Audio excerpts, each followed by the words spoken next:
Eu costumava sorrir muito, era bem feliz, simpática e bem nervosa até meus 9 anos.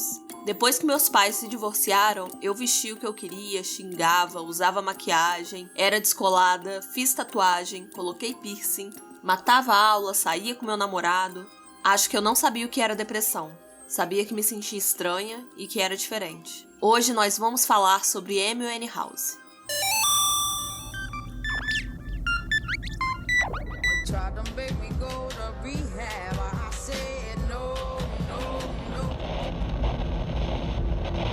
Oi, eu sou o Vitor. Eu sou a Cibele. E sejam bem-vindos à Terra do Medo. Um podcast aconchegante pra gente conversar sobre o universo do terror. Esse podcast é do canal Cibele na Terra do Medo, que você pode assistir lá no YouTube. E fique bem juntinhos da gente e siga o nosso podcast na Terra do Medo em sua plataforma de podcast preferida.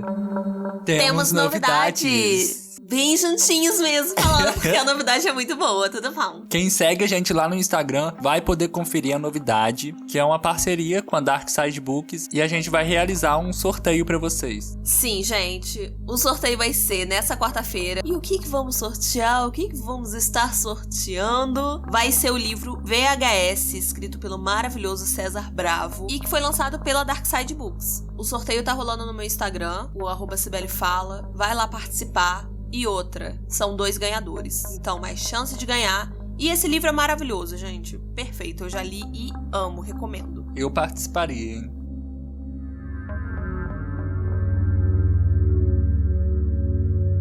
Gente, a Amy Winehouse dispensa apresentações, mas a gente vai apresentar a si mesmo.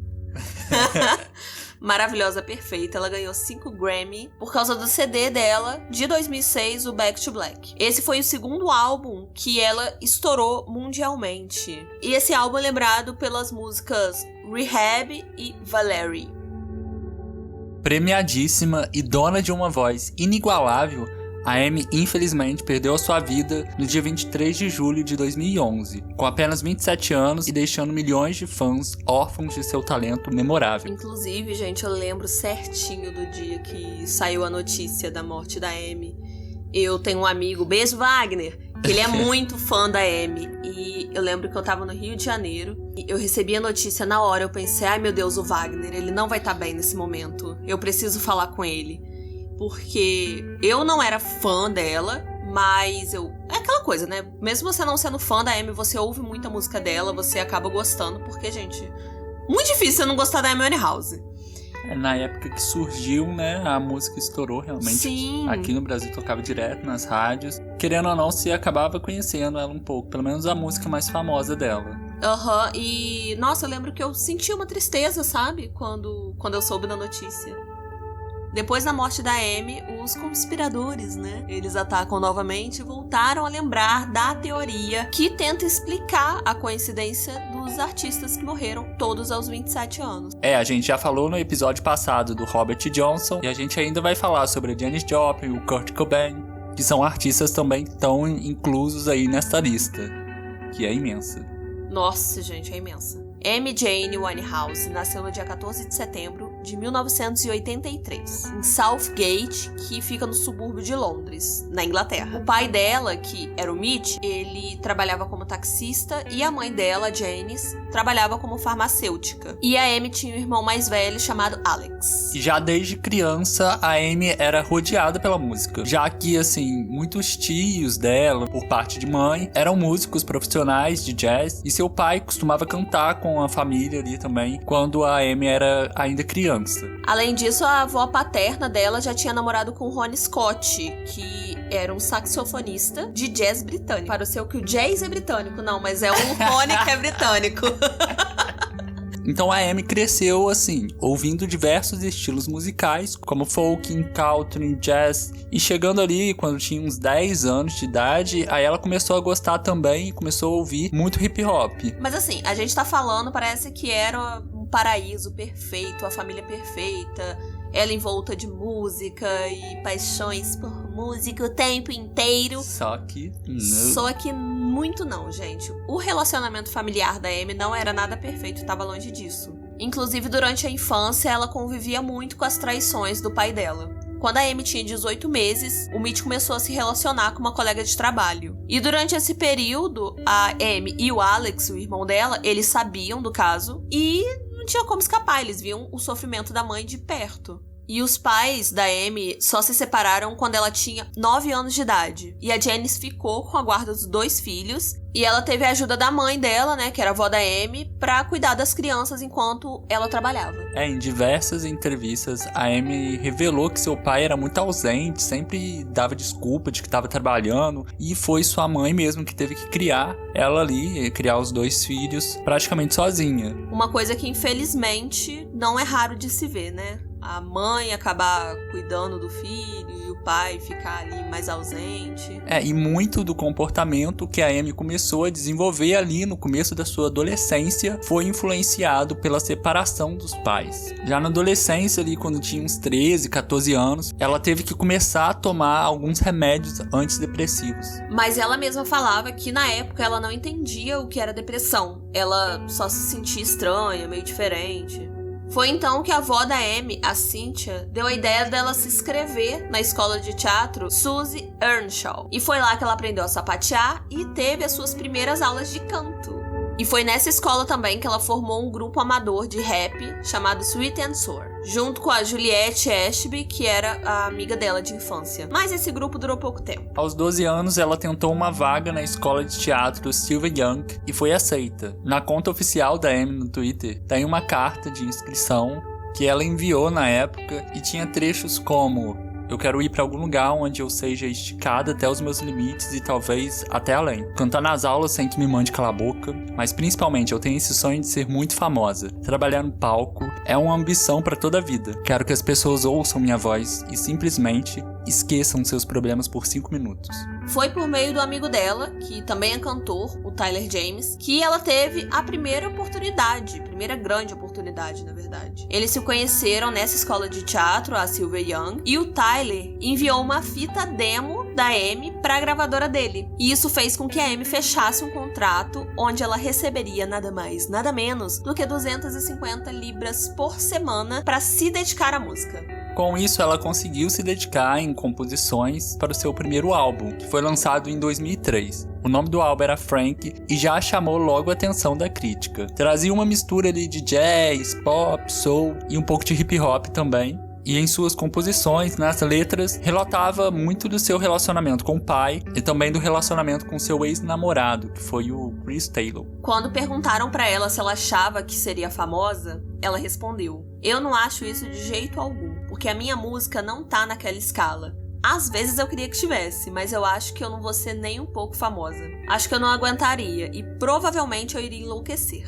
O álbum Frank foi indicado ao Mercury Music Prize, que é um prêmio de música que acontece anualmente, que premia o melhor álbum do Reino Unido e Irlanda. Além disso, o álbum também recebeu 2 indicações ao Brit Award, nas categorias Melhor Artista Feminina Britânica e Melhor Ato de Música Urbana. Premiadíssima logo no debut, né?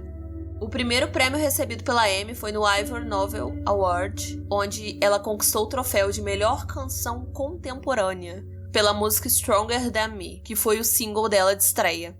A Amy já tinha conquistado um lugar ali no meio musical. O álbum também atingiu um status de platina dupla. E a partir desse período, a Amy começou a ser conhecida por ser uma pessoa bem festeira e também bastante instável, porque ela costumava aparecer bêbada em algumas apresentações e até mesmo na TV. E é nesse ponto da história, nessa época, que Blake Fielder Civil entra nessa história. A Amy e o Blake se conheceram num bar que ela frequentava em Camden, em 2005. E aí eles começaram um relacionamento bastante conturbado. O Blake trabalhava como assistente de produção de vídeos, era viciado em drogas pesadas e teve vários problemas na infância que eram bastante parecidos com os problemas que a Amy também tinha. E essa identificação acabou fortalecendo a união entre eles, por causa dos problemas parecidos. Sim, o próprio Blake teve a cara de pau de admitir que foi ele que apresentou as drogas pesadas pra Amy. Ou seja, uma bela de uma companhia, né? Bom dia. Em resumo, o relacionamento deles era formado por drogas, álcool, abusos e tinham muitas discussões em público. E esse relacionamento intenso, da pior maneira, onde os dois até tatuaram o nome deles no corpo, durou apenas 6 meses. O Blake tinha um relacionamento já e ele preferiu ficar com a namorada. Eu chamo isso de boy lixo, de Chernobyl, mas embuste. Mas aí vocês têm liberdade também pra falar o que vocês chamam, como é que vocês denominam esse tipo de traste.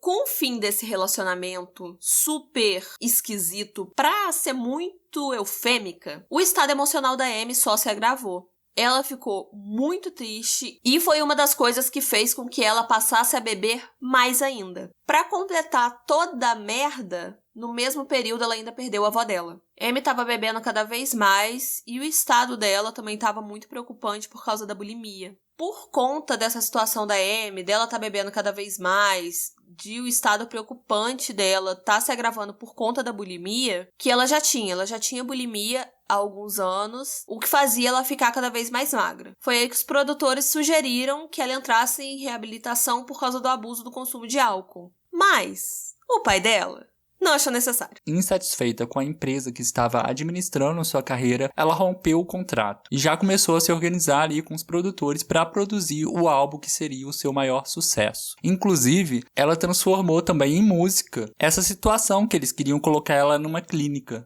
Que no caso é a música Rehab, que é o single principal do segundo álbum dela, o Back to Black. Rehab se tornou hit top 10 no Reino Unido e rendeu outro prêmio Ivor Novel de melhor música contemporânea. Poderosíssima. I go back to black.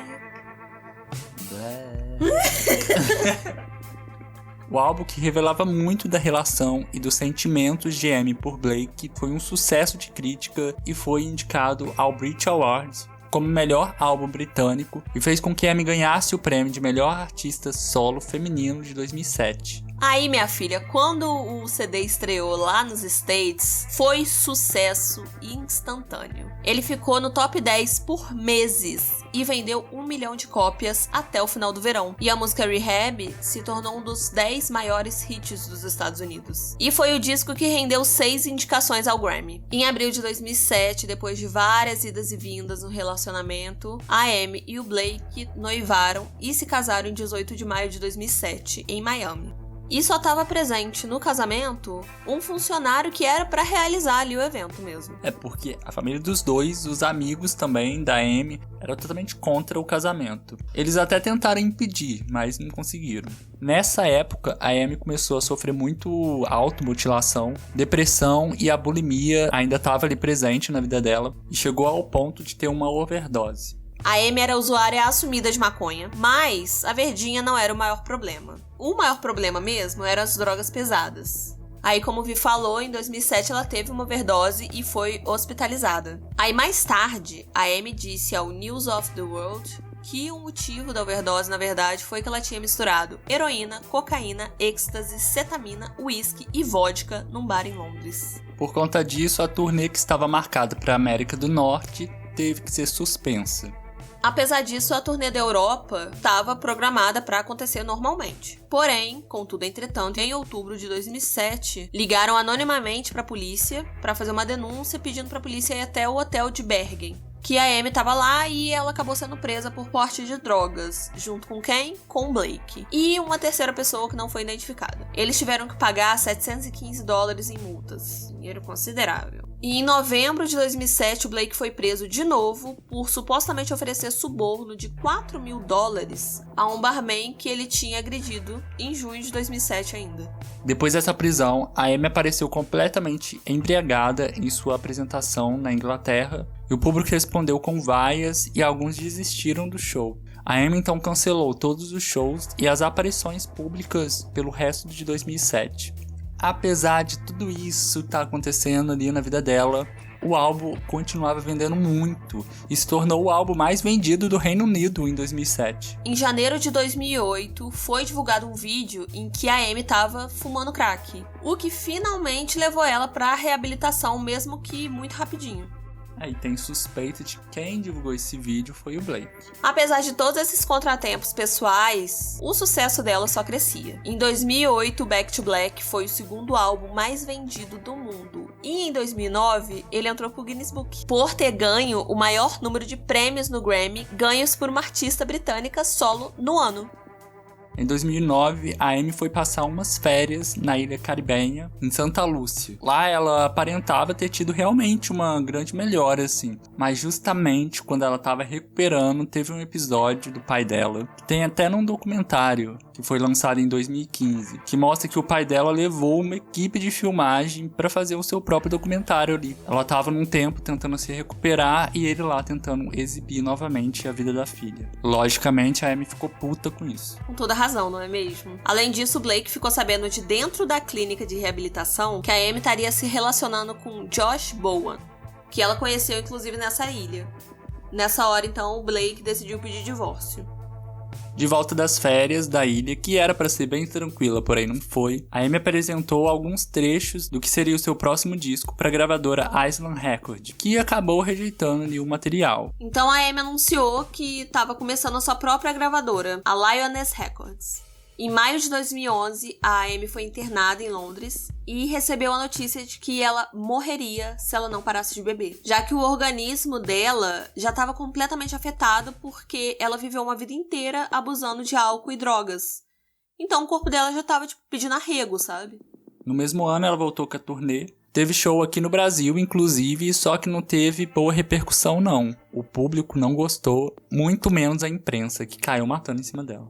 No primeiro show da turnê europeia, que foi na Sérvia, a Amy foi vaiada porque ela não conseguia cantar uma música completa em 90 minutos de show. Ela estava tão atordoada que ela chegou a tirar um sapato no público. Alguns dias depois, o resto da turnê acabou sendo cancelado. A última aparição pública de Amy foi em 20 de julho de 2011, quando ela subiu no palco para apoiar a sua afilhada, a Diane Brownfield, que estava fazendo um show em Londres. 3 dias depois, no dia 23 de julho de 2011, Amy Winehouse foi encontrada morta em sua casa.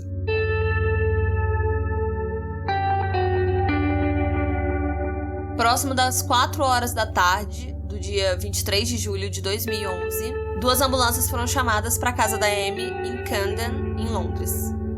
Os investigadores forenses foram até o apartamento enquanto a polícia estava ali isolando a rua, do lado de fora. E eles encontraram uma garrafa pequena e 2 grandes de vodka no quarto da Amy. Pouco tempo depois, as autoridades já confirmaram a morte dela.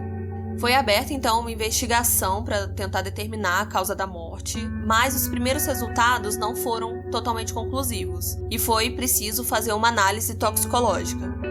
E aí só em outubro os relatórios finais puderam indicar realmente a causa da morte e indicaram que foi consumo abusivo de álcool. E isso aconteceu depois de um período que ela esteve em abstinência, que foi mantido até o dia 22 de julho. A causa da morte da Amy foi apontada então como envenenamento acidental por álcool.